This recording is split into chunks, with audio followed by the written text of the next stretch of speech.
అభివృద్ధి సంక్షేమము మేము సమపాలలో తీసుకుపోతున్నాము. ఇవాళ మేము అభివృద్ధి అసలు జగన్మోహన్ రెడ్డి పాలనలో అభివృద్ధి లేదు, అభివృద్ధి అనేది మర్చిపోయినాడు ఆయన, రోడ్ల మీద మట్టేసే దిక్కు కూడా లేదు అని చెప్పి అన్నారు. అని ఈ మధ్యకాలంలో ఎప్పుడో ఒక 6 నెలల సంవత్సరం కిందట ఏదో 1000 కోట్లు ఇస్తున్నాము, రోడ్ల మడితే మట్టి వేస్తున్నారు అని చెప్పి అన్నారు. అభివృద్ధి ఎంత ఉందో నా ఇంటి ముందరనే మీకు అర్థమవుతుంది. మీరు వచ్చేటప్పుడు ఎంత బాగుందో అభివృద్ధి, ఎంత చేసినారో, ఎన్ని కోట్లు ఖర్చు పెట్టారు అనేది ఈ ఇంటికి ఎదురుగానే అర్థమవుతుంది. తర్వాత మొన్న నేను సరాయపల్లెకు పెళ్ళికి పోయినారా మీరు ఎవరన్నా? సరాయపల్లెకు వరస్ట్ రోడ్డు, సరాయపల్లెకు మైదుకూరు నుంచి సరాయపల్లెకు పోయి దారిలో.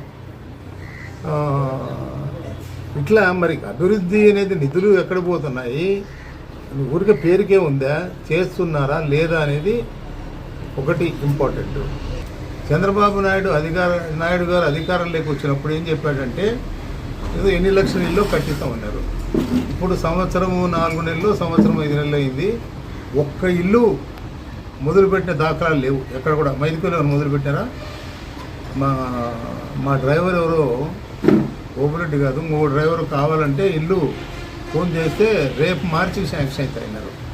అంటే అప్పటికి దాదాపు అధికారంలోకి వచ్చి 2 సంవత్సరాలు అవుతాయి. కూడు గుడ్డ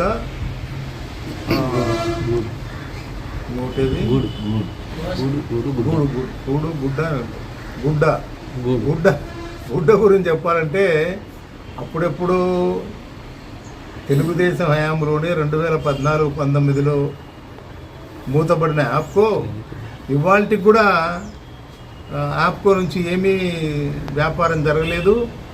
నేత కార్మికులు అప్పనపల్లి, రంగాపురము ఈ గ్రామాల్లో ఉన్నారు. మీరు విచారించుకోవచ్చు. ఎక్కడ మగ్గము యాప్కోకు పని చేయడం లేదు.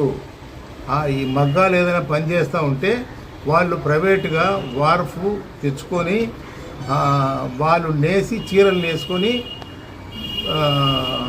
వాళ్ళకు పెద్ద వీళ్ళు ఉంటారు ప్రొద్దుటూరులో వ్యాపారస్తులు, వాళ్ళకి ఇస్తున్నారు ఆ చీరలు, వాళ్ళకి అమ్ముకుంటున్నారు.